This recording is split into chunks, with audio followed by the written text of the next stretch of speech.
What up, YouTube? G4Leader here once again. And today's video, was basically inspired by, my personal life. It's inspired by other people's lives. Just inspired by everybody I know in general. People inspired me. People inspired me. It's basically the love cycle. If you don't notice that love is a cycle, I don't know where you've been. It kind of starts off with you meeting that special person. They come, like when you meet this person, you think they special, right? You think they different than everyone else. They come off saying the right thing, looking the right way. They just seem perfect at first glance. And once you get that number, you always notice how it goes from texting. You spend yourself time texting grows into calling.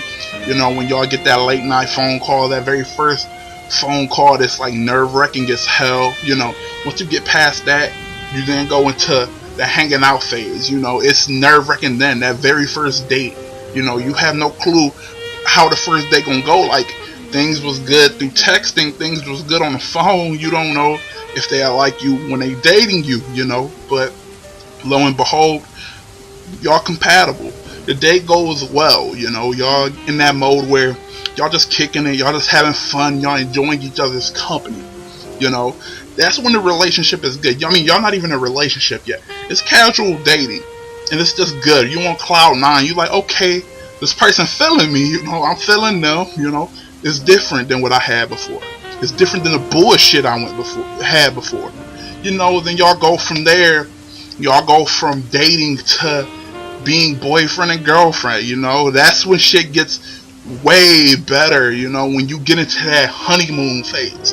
If you don't know what the honeymoon phase is, it's when you can't keep your hands off each other. Every time you turn around, y'all kissing. You can't stop holding this person's hand. You hugging, you cuddling, grabbing, touching. You just all over each other. That's that honeymoon phase where y'all could stay on the phone talking all fucking night. You get on the phone like at 9 p.m. You don't get off the phone until 9 a.m. That's how good shit be going, in that honeymoon phase. Y'all talk about anything. Y'all talk about everything. Y'all just getting to know each other. It's like the perfect relationship. It's like perfect. You like on cloud nine. You get to thinking, shit, I may be in love. I may be in love with this person. This person became the person I'm hanging out with. Instead of hanging with my friends, I'm hanging with this person. Instead of chilling at home with family, I'm chilling at her place with her peoples. It's like you get to that mode where he or she becomes the most important person in your life. And then after that, y'all get to having sex. Sex is important. Y'all get to doing that shit. And then it just take it to a whole nother level where you feel like I'm in love with this person. A couple months gone by. It's close to a year now since that very first time y'all started texting. Y'all intense right now. Y'all think it's a serious relationship. And soon as things start to get serious, where you thinking shit can't get any better, it's perfect, you on cloud nine, you want to marry this person. Soon as you get to that point, that's when the motherfucker change. Not to be abrupt, but that's when shit change. When y'all get to that point where y'all think when it gets serious. When y'all get to that point, that's when the person's true colors start coming out. That's when this person start nitpicking a little shit. When they be like, why do you do that? It start nitpicking, and then you start nitpicking back. You start noticing their annoying habits. Like, why the fuck do you do that? The fuck you do that for?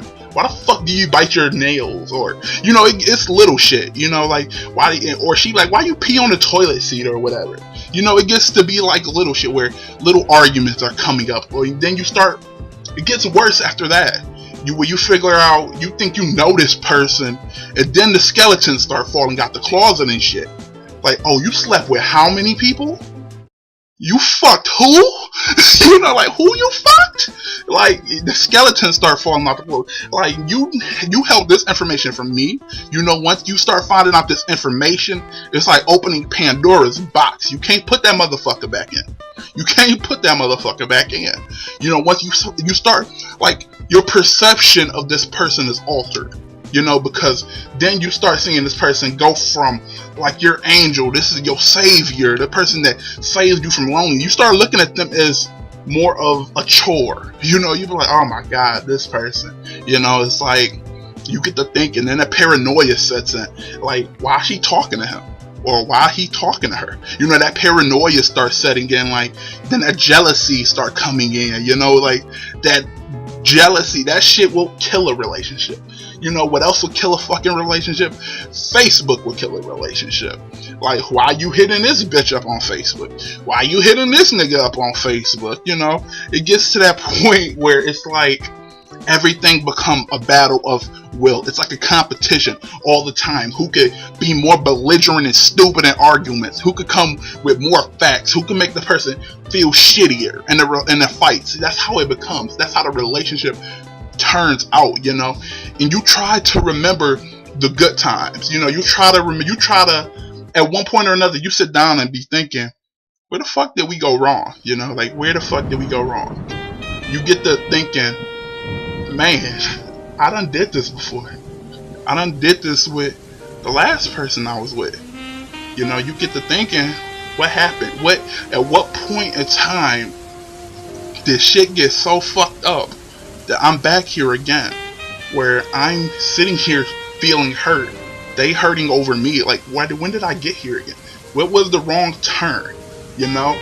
And just when you try to get things better, just when you think you think you can get it better, they already done with you.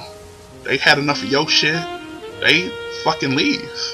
You know, and and here you are, you know, you are emotionally exhausted. You didn't give this person everything. Your heart, your soul, you didn't give this person everything. And they left. You know, they bailed. They didn't want to make it work. But you did, you know? So you left feeling like, damn, this just happened to me last year, you know? What happened? How is it happening again? You know, so then you single. You single and you be feeling like, then the nostalgia goggles come on. Then the nostalgia goggles is a bitch. I said this in my last video. You only remember the good times. You only remember the good times. You know, the first time with the first phone calls, the first dates, the first time y'all went to Disneyland together, the first time y'all went to amusement parks and the movies and playing footsie and shit, you know, holding hands. That's all you remember. You forget that bitch was nagging you. You forget that she done fucked so many people. Done fuck the homie, you know, smash the homie. You done forgot of that this person that he used to he associates with all these females. He plays games and shit. You know, you forget all of this shit, that all of the bad things, because of nostalgia goggles, and you want this person back. Then when you go to try to get this person back, you think you're changed. You think enough time that went by that they changed. They with somebody else. They done moved on, you know. They got a new person in their life. Like, what do? You know, a couple months go by, you fall into the depression state a little bit. Like, maybe if I did this better, maybe if I did this, maybe if I did that, you know. And eventually, you know, after a while, you start, like I said, we creatures of habit. You got you grown into the habit of living with them. You eventually grow into the habit of living without them. You know, that breakup starts to seem further and further away. You live in your life, they live in their life, y'all living separate life. Y'all don't even think about each other no more. And then you finally ready to go out. You go out and start living your life to the fullest again, back out there. And then you meet this new person. This new person comes at you, and they come and they seem so different. They seem like nothing you never had before. They saying all the right things. They looking the right way. And then the cycle continues. You're back at it again. You see that fucking loop? You know, that fucking loop. They come off the exact same way as the last bitch. the bitch before that, the nigga before that, the nigga they come off the exact same way, you know. And that's why I say love is a cycle. It's a vicious cycle. It's a bitch ass cycle. I hate that cycle. And there's a few people that break that cycle. If you're one of the lucky ones that's able to break that cycle, that means you fell in love. You found real love. You found something real, something concrete, something that's worth sticking around for. You could be one of them lucky people 50 years from now that got to say, yeah, I married the love of my life. You know, we've been married 50 years. You know, you get to be one of those lucky individuals. You know, so that's what I want to express to you people. I mean, express to all my viewers, express to anybody who's watching this video. Be someone that breaks the cycle. Don't get stuck in a cycle, break the cycle. If you, like I said, be one of the lucky ones. Find someone that's perfect for you. Never settle. That's the one thing that gets you stuck in cycles. This is when you settle. Don't ever settle. Find someone that's exactly what you want them to be. I say this in so many videos. So if there's 7 billion people in the world, you ain't gotta settle for the bitch or the nigga that treats you like shit. You don't gotta settle for that person. But anyways, I'm sorry this is a long video. I had to get this off my chest. I felt inspired to make this video because of life occurrences that's happening all around me, happening in my personal life, happening in people I know's life. So I made this video for myself. I made it for them. Made it for you guys. So anyways, tell me what you think about the topic. Tell me what was your love cycle like. Tell me what was the girl or the guy that captured you the most, and tell me what you loved most about it. You know. So G4Leader here, signing off. Thank you for watching.